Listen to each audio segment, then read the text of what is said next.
Muy bien, seguimos psicologiando y como siempre damos la bienvenida a nuestros panelistas. Hoy nos acompañan, algunos con ausente con avisos, pero hoy nos acompaña Daniel Casparian. ¿Qué tal, Daniel? ¿Cómo estás? Gracias por invitarme. Andrea Noceda. ¿Qué tal? ¿Cómo están? Muchas gracias por estar. Y bueno, y los otros panelistas que hoy ya se han disculpado, están obviamente disculpados en su ausencia. El tema de hoy obviamente se presta para hablar, ¿no? Porque de última instancia uno escucha, habla o vive situaciones de conflicto de pareja, en donde de por sí está a la orden del día los conflictos, ¿no? Recordemos un poco que la idea de conflicto está hablando de las circunstancias donde uno se siente incómodo tal vez ante la imposibilidad de no poder encontrarse en lo que uno espera. Entonces, hay conflictos que son por expectativa. Tengo un conflicto porque yo espero tal cosa y lo que se termina dando no es lo que se da. Hay otros conflictos que se dan más que nada en función de las situaciones que uno le gustaría vivir desde el punto de vista del proyecto que se armó. Y obviamente cuando uno transita un camino y se da cuenta que el camino que había supuesto no es el que está viviendo, a partir de ahí el conflicto obviamente se da. Otros conflictos son obviamente en función de lo que yo no espero para mí o lo que yo no tolero para mí. También se relaciona con lo anterior, con la expectativa. Obviamente, hay algunas que son muy genéricas, a nadie espera que lo engañe. Y obviamente es un tema, la sospecha o la idea de que puedo ser engañado, un motivo de conflicto. Otros motivos de conflicto se dan en función del proyecto que uno tiene. ¿Hasta qué punto lo que yo deseo en función de mi vida se puede compartir con un otro? Y ahí es donde entra en juego esto de la individualidad. ¿Cómo vive la individualidad una pareja? ¿De qué manera cada uno es quien es y a la vez es con el otro? ¿Sí? Con lo cual les podemos hablar en el próximo bloque cómo se vive el ser y el estar. Y otros conflictos que son también muy comunes son los que ya vienen derivados de preceptos que uno ya tiene armado, ¿no? Que uno ya tiene conferido a partir de la familia en la cual se crió. Esto es los modelos a seguir o los modelos a evitar, que también hacen a los conflictos, porque muchas veces uno apenas se siente que está haciendo lo que papá o mamá hizo, a partir de que uno sabe que no quiere repetir la historia de papá y mamá, a partir de que uno está en función de un modelo, ya sea para ir en contra o ir a favor, uno entra en conflicto. Entonces, son varias las situaciones con las cuales uno puede entrar en conflicto, ¿sí? Con lo cual, bueno, arrancamos el debate y ya les dejo a ustedes la palabra como para que puedan ir diciendo sobre qué conflictos a ustedes les parece que podemos empezar a tratar. ¿Andrea? Me plantearía primero desde la posición... Quiero encontrarle una base a todo esto, ¿no? Plantearlo desde el lugar cómo uno llega a la pareja. ¿Por qué? Porque cada uno de nosotros ya es conflictivo. Entonces, si uno va a esperar del otro todo lo que yo no puedo resolver, es una forma de poner estas expectativas en el otro.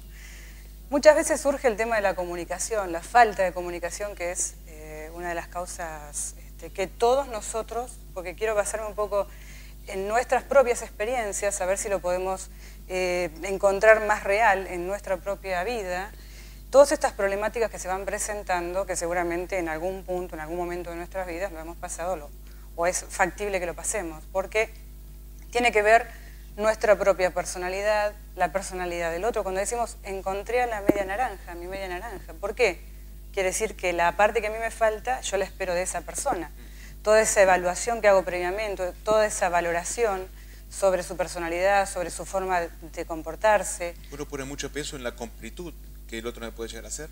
Me parece que puede andar por ahí como una de las causas de, digamos, de los conflictos importantes, ¿no?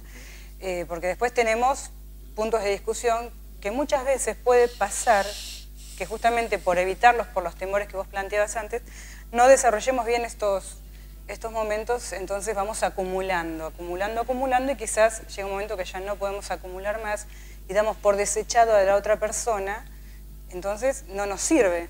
Claro. O sea, siempre me parece que estamos posicionados desde nuestro ego, me parece a mí, ¿no? Digamos, verlo desde ese lugar.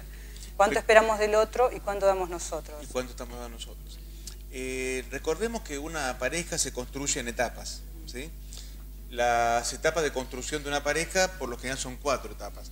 Uno habla de una primera etapa, que es la etapa del encuentro, en donde dos seres que vienen de dos mundos distintos, por así decirlo, dos culturas distintas, Un autor muy famoso hace un tiempo escribió las mujeres son de Venus, los hombres son de Marte, dando ideas justamente de la diferencia de estos mundos, ¿no? Que luego se tienen que conciliar. Con lo cual el primer momento es el momento del encuentro. Luego del momento del encuentro, donde se dan aquellos toques que uno encuentra en el otro, que de alguna manera me hacen sentir bien con esa persona, se da la etapa de idealización o la etapa de enamoramiento. Una etapa que de por sí se va a dar en función de los ideales que yo quiero cubrir con el otro. Y como se da en función de ideales, yo idealizo al otro. Y es una etapa donde es todo luna de miel. El enamoramiento es una etapa muy especial en la pareja, que de alguna manera se da en función de lo que yo quiero que el otro sea, más de lo que el otro es en realidad. Y ahí vamos teniendo quizás una lista de cosas que ya tenemos formuladas, que queremos que cumpla esto, que queremos que me corra la silla, que queremos que me abra la puerta del auto. El cumplimiento es la idea tuya, lo de la completud.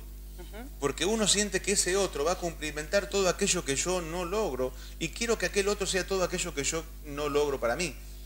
En ese momento, en la etapa de idealización, uno deposita muchas cosas. Es como un banco, ¿no? Que uno deposita.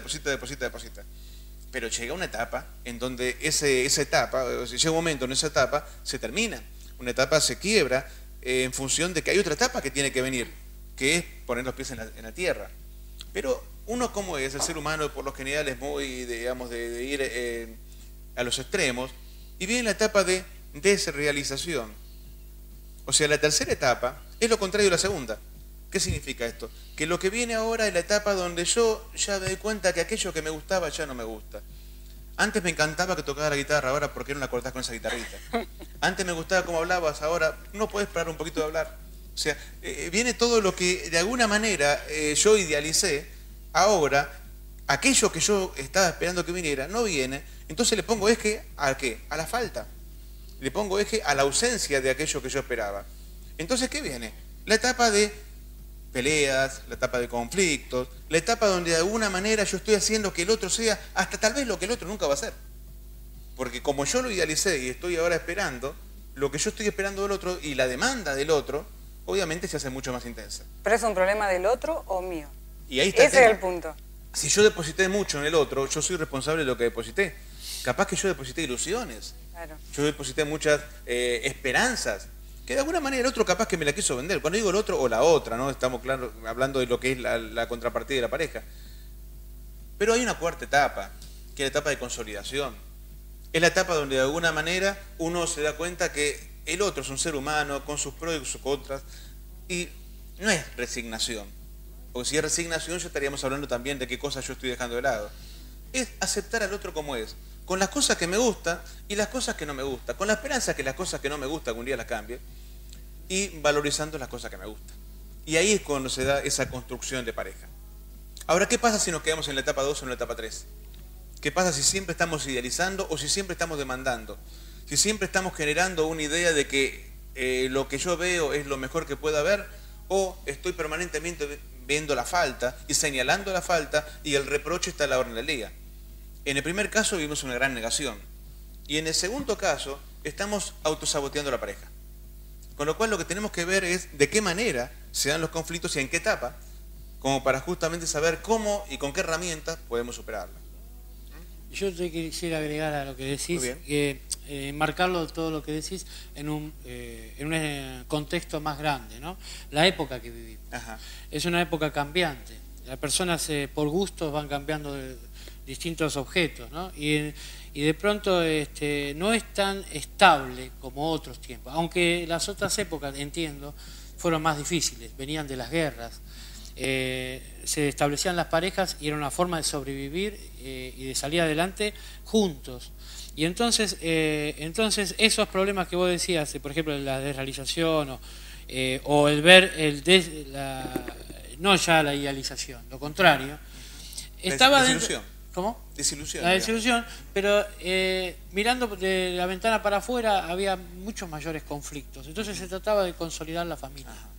Yo creo que yo a veces pienso la pareja actual y la pareja de mis padres. 50, 60 años juntos, con problemas, pero saliendo de los problemas y tratando de resolverlos, y no mirando hacia afuera, bueno, ahora busco otro, sino tratando de consolidarse y teniéndose paciencia muchas veces.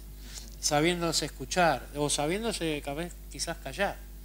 ¿No sería el extremo también a veces que se vivía? Lo que se callaba tal vez no era tanto que de alguna manera la persona no lograba una completud de lo que buscaba en su vida. Y bueno, eso está para conversar, pero igual el amor estaba dentro. El amor se perduraba, porque el amor era más importante que esos pequeños gustos que quizás estábamos poniendo como ejemplo, diciendo, bueno, esto no, esto sí. Vos hablas de una exacerbación. No te gusta cómo cantás, pero eso... De individualidad, sí. Una exacerbación de la individualidad. Claro, habría ahora. Hoy día antes, quizás digamos, sí. es una conjugación, ¿no? De la primera persona del singular o la primera persona del plural. Si uno logra hablar del nosotros o si uno solamente habla del yo. Claro. Pasa que me parece que lo que Daniel está planteando es interesante porque dentro del contexto social donde hoy vemos que las parejas o los jóvenes que quieren conformar en realidad parejas, no matrimonios, porque quizás el compromiso, hay que ver cuál es la visión objetivo que se tiene sobre esto y qué se vuelca a la pareja. Lo que planteaba Daniel es la construcción de una familia a largo tiempo. Hoy en día en realidad, o para toda la vida, ¿no? Ya se dice que tampoco es para toda la vida el matrimonio, que las parejas tampoco son para toda la vida. Eso es, cada uno tiene su opinión en esto. Pero el hecho de que también el marco social no permita tener una seguridad de futuro, y tiene que ver con el ámbito laboral, muchas veces esto, hace que la persona quizás no se pueda comprometer a sostener una familia. Entonces, hoy vemos a solteros de 20 y pico de años, 30 años, todavía viviendo en su casa, ¿no? Con los padres. Entonces, ¿qué independencia tengo yo para conformar una familia? ¿Cuál es el legado que me dejan estos padres que también se separan, que tienen problemas económicos y demás? ¿Cómo yo construyo con otra pareja algo, con qué mirada, ¿no? ¿Con qué seguridad? Y justamente vamos a hablar de eso en el próximo bloque, que se refiere al tema de los miedos y cómo uno puede construir algo en función de los miedos. Obviamente, uno puede tener miedos que se establecen a partir, como decía Andrea, de lo que es un legado, digamos, de la propia familia en la cual uno se desarrolló. Pero a veces son miedos que se van desarrollando en función de la propia autoestima de cada uno. Entonces, en el próximo bloque trataremos de hablar un poquito de esto de cómo juegan los miedos. Tenemos muchas preguntas que hemos compilado por Facebook, estamos recibiendo preguntas actualmente. Al 6450-64 nos puede dejar su mensaje de texto, ya mismo lo respondemos. Y seguimos trabajando esto de qué pasa con los conflictos de pareja hoy en día. Luego de una pausa seguimos psicologiando. Hoy, conflicto de pareja. No se vayan.